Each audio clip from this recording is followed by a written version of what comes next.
Buongiorno bianconeri, aujourd'hui double rendez-vous. Donc ce matin on a parlé de Adrien Rabiot, mais avant que je lise l'interview d'Adrien à Tuttosport, donc on va l'examiner un peu ensemble pour voir ce qu'elle contient et comment ça fait le lien avec ma vidéo de tout à l'heure. Mais aussi on va parler du judiciaire, parce que oui, on a l'habitude, on devrait avoir une lauréat en jurisprudence ou en justice, enfin quelque chose quoi, parce qu'on est devenus des vrais experts en tout ce qui est juridique, nous les Juventini. Eh bien on va parler de Santoriello qui fait un pas en arrière dans le jugement administratif de la Juventus. Je vais aussi résumer vite fait c'est quoi le rendez-vous de demain avec il Consiglio di Stato et pourquoi ce rendez-vous pourrait être éventuellement important. On va parler de tout ça juste après que je vous ai invité à liker et commenter la vidéo si mon contenu vous plaît. C'est grâce à ça que le contenu sera encore plus visible sur la plateforme.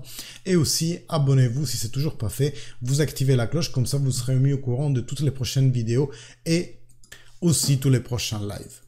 Donc, Adrien Rabiot, longue interview d'Adrien qui a donné, il l'a donné au centre de Clairefontaine, là où la Fédération française est en train de faire sa mise au vert en vue de préparer les rendez-vous de l'équipe nationale. Et c'est l'occasion pour lui de revenir sur des aspects de sa vie privée, mais aussi de sa vie professionnelle. Je sais la question que vous avez prête, c'est est-ce qu'il va rester à la Juventus? Bon, donc je la donne tout de suite. Il fait d'une part comprendre clairement que son ambition c'est de jouer les équipes, les compétitions européennes. Malgré cela, il dit clairement que je reste à la Juve, c'est possible, je m'y sens bien, ma famille s'est vraiment bien acclimatée, etc. Donc ça fait un peu le lien avec ce que je vous disais ce matin, cette impression, la mienne et puis d'une part de beaucoup d'autres supporters qui voient en Adrien ces changements à partir d'un certain moment de son expérience à la Juventus et qui moi personnellement me fait dire que oui, il y a des possibilités pour qu'il reste. Après, les sirènes de la Première Ligue, c'est vraiment quelque chose d'important pour la carrière d'un joueur.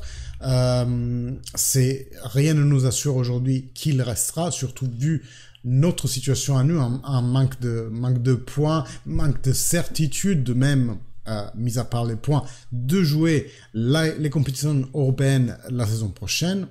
Donc voilà, ça pourrait être en fait le seul blocage à que Adrien Rabiot renouvelle. Après, il dit plein d'autres choses, Adrien, dans son interview, je ne vais pas la détailler. Si vous voulez, vous pouvez aller sur Tuttosport, elle est disponible, ouverte à tout le monde. Mais ce qui transparaît le plus, c'est l'attitude, les mots. Même quand il parle des adversaires, à un moment donné, il parle de l'Inter, il dit que c'est une équipe moins forte de ce qu'elle était avant, mais il le tourne de façon assez respectueuse, même sachant toute la rivalité qu'il y a entre Inter et Juventus, sur l'envie qu'il a d'arriver dans la zone Champions League avec la Juventus malgré les moins 15 points. Il dit y arriver même avec les 15 points sur le dos, ça serait vraiment un challenge intéressant à réussir. Et encore, comment c'est le groupe, les vestiaires, cette énergie retrouvée, comme quoi Allegri a eu un impact vraiment positif sur lui et sur sa carrière, le fait de lui donner confiance, et ça malgré tout ce qu'on peut reprocher à Allegri, on sait qu'il s'est rentré dans la tête des joueurs et pratiquement les changer. Pour moi, très bon travail de Allegri sur Rabiot, mais aussi sur les jeunes comme Fagioli, Miretti, Ealing, etc.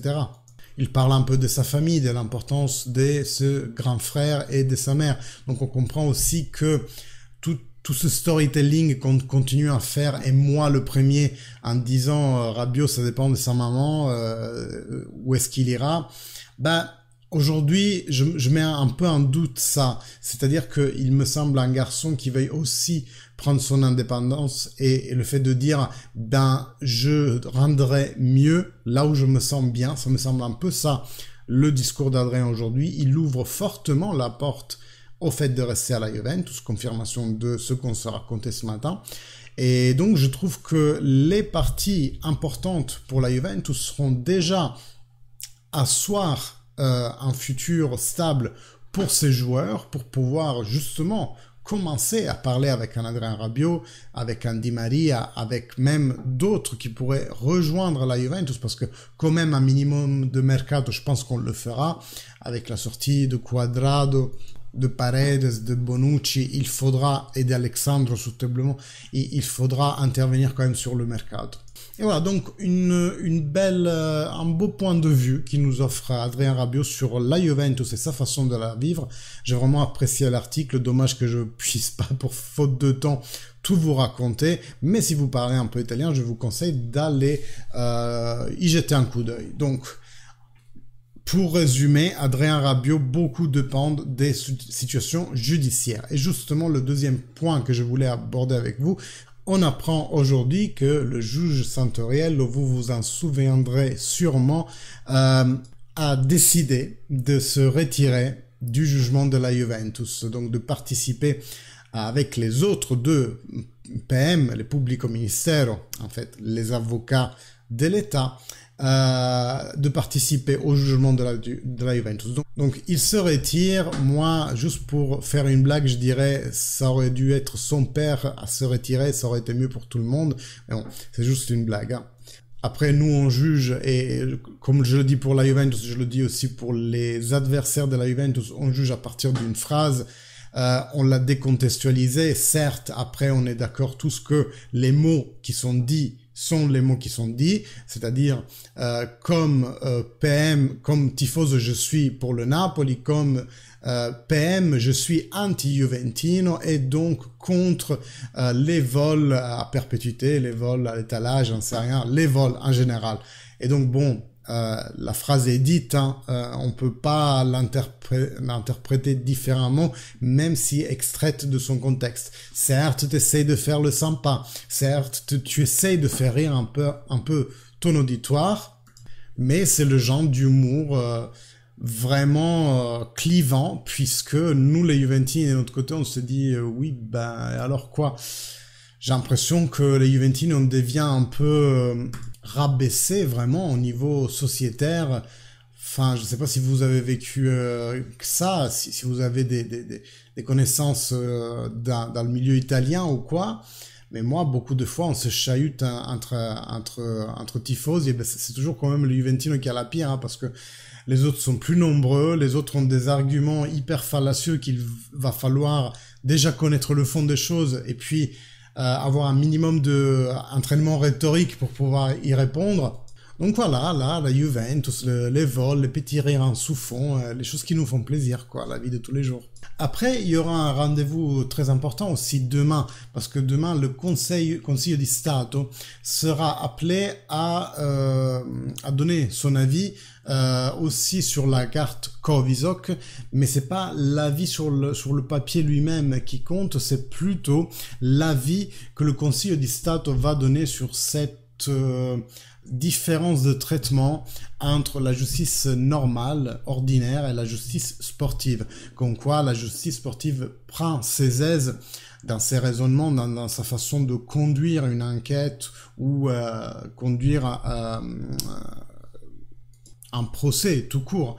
Donc voilà, ça va être hyper important. Demain, je vous ferai une vidéo dédiée sur le sujet. Après, n'oubliez pas que, à part les rendez-vous sportifs du mois d'avril, il y aura aussi le 19, une date hyper importante, parce que là, on saura si oui ou non la Corte del Collegio del CONI va annuler les moins 15 points à la Juventus, ou alors les confirmer, ou alors, troisième option, mais qui est vraiment faible en termes de probabilité, parce que ça allonge les temps et ça va aux rencontres des intérêts de tout le monde de rallonger une décision. Il y a toutes les équipes de Serie A qui attendent de savoir si la Juve a oui ou non 15 points en plus ou moins. Donc voilà, ça n'arrange personne, mais le troisième choix, ça serait de renvoyer la décision à nouveau à la Cour d'appel fédérale, qui devrait donc re-émettre son judice, et donc, comme vous imaginez, encore des mois à débattre, etc.